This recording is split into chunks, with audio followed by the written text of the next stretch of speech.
Oi, oi! Vamos lá? Revisando o último capítulo que já foi estudado até agora, capítulo 6. Enxergar para planejar. Por que é importante planejar o crescimento urbano? Por quê? Lembra que a gente já estudou sobre isso? Com relação à aglomeração de casas, ao mau planejamento de ruas, a gente não conseguir se localizar naquele ambiente. Mas olha aqui, o nosso livro, ele traz 6 coisas que falam por que é importante planejar o crescimento urbano. Então, garantir habitação e condições de trabalho, lazer e segurança a todos.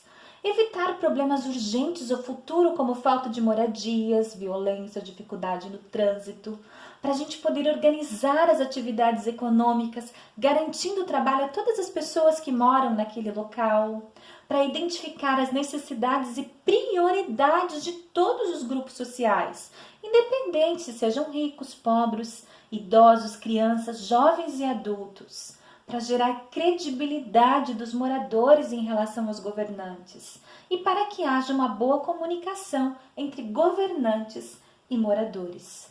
Agora, uma das coisas que a gente já conversou um pouquinho sobre isso é que cidades muito grandes são mais difíceis de serem administradas. Por quê? Porque a grande extensão de seu território também aumenta o número de problemas. Por isso, planejadores urbanos podem contar com tecnologias de visualização do espaço, como fotografias aéreas e imagens de satélite, que é o que nós temos ali na página 95, que a prof, no videozinho que a prof mandou para vocês, a prof comentou e falou a respeito da nossa capital, Brasília, que foi uma cidade planejada e que tem o formato de avião. Então, na imagem 2, a gente tem o quê? A planta dela e o bairro dela, certo? Agora aqui nós já temos a imagem via satélite. E então, ali mesmo na página 98, tem 2 perguntinhas que era para você ter respondido, ó. Que elementos naturais e humanizados podem ser identificados nas imagens de Brasília, na imagem 1? Então, olha só, quais são os elementos naturais e humanizados? Elementos naturais a gente pode citar aqui como o lago, a gente pode citar também as plantações, as montanhas. Agora, humanizados, nós temos a parte das construções, carros, vias públicas. E ali está perguntando, né, que diferença há entre a imagem 1 e 2? Então, a imagem 2 mostra apenas ruas e quadras, certo? Enquanto que a imagem 1, ela está colocando o enfoque urbano que tem ali naquela cidade, certo? Se você não fez, aproveite para fazer. Lembrando que a página 99 nós não iremos responder. Vamos para a página 100 agora? Vamos lá? Quando observamos o mapa que a gente acabou de ver ali, a gente percebe que as ruas e avenidas elas são traçadas em linhas retas, facilitando assim o planejamento e a mobilidade urbana daquele local. Só que nem sempre é assim. Por que nem sempre é assim, prof? Porque assim como a gente pode ver lá na página 101, tudo depende do que se encontra no local para ver um planejamento. Como aqui nesse caso, olha só as curvas que nós temos e que precisam ser criadas por conta do rio que passa pela cidade. Ali nós temos o exemplo de Morretes. Já em Boa Vista, como a gente percebe ali, ó, na capital de Roraima, as ruas elas foram definidas a partir do prédio dos 3 poderes, da Praça Central. Então, a partir dali que eles criaram as ruas. Em outros lugares, as comunidades, as ruas foram abertas a partir da ocupação das pessoas. Nessa questão, nós conversamos um pouquinho lá no conteúdo de história, que as pessoas elas vão chegando, vão migrando, vão colonizando e a partir daí elas vão criando as ruas, né? E isso faz com que a rua ela não seja planejada, dificultando assim, né, a organização e o planejamento urbano daquele local. Quando esses bairros, essas ruas, eles são planejadas antes de ser abertas, é mais fácil, né, da gente perceber o controle e o cuidado que existe com relação a isso, facilitando a mobilidade urbana, né, tanto dos carros quanto das pessoas também que chegam àquele local para estar se localizando. Lá na página 103, a gente viu sobre mobilidade para todos. Para todos como assim?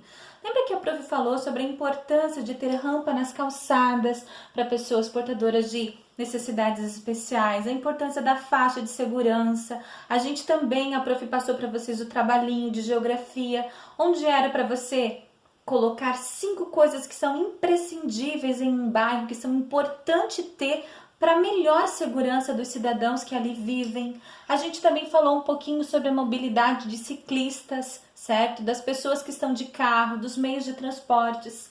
Mas aqui, ó, o livro ele traz pra gente algumas coisas que são necessárias para que haja uma boa mobilidade urbana. Então, por exemplo, que assim, ó, que as ruas e avenidas sejam largas e em quantidade suficiente e que comportem o fluxo de veículos em todos os horários do dia.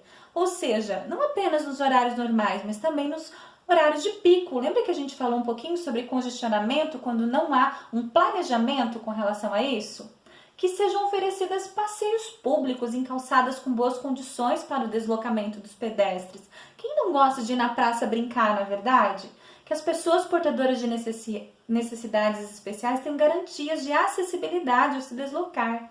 Lembra que a prof comentou a respeito de lixeiras na rua, de bancos em lugares errados, a importância de calçadas que tenham, a faixinha para que essas pessoas portadoras de necessidades especiais possam se locomover de forma segura e que os ciclistas também tenham as suas ciclofaixas disponíveis, e bem cuidadas. E uma coisa que a prof quer chamar um pouco a atenção, é tão comum, às vezes a gente sai pela cidade, a gente percebe que há ciclofaixa, mas o ciclista ele não está na ciclofaixa, ele prefere estar andando pelo meio dos carros, pelas calçadas, atrapalhando o bom andamento de tudo isso.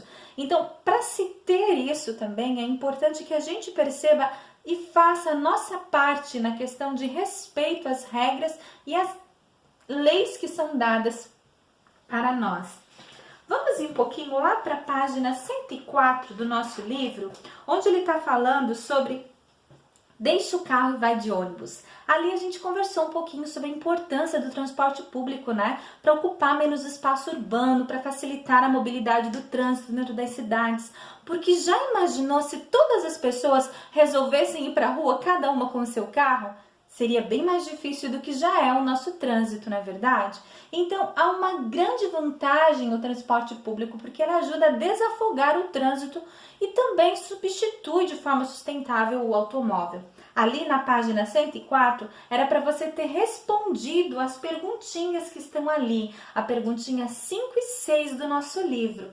E também na página 105, era para vocês estarem respondendo aquelas outras questões que estão ali, falando um pouquinho sobre segurança, sobre mobilidade, e você teve um desafio de fazer um cartaz. E nesse cartaz criar uma frase a respeito sobre como você ser um bom pedestre, a respeito de estar chamando a atenção das pessoas com relação ao trânsito, com relação ao respeito às leis e às regras, falando um pouquinho sobre cidadania. Lembre-se desse trabalhinho, ele também vale a nota.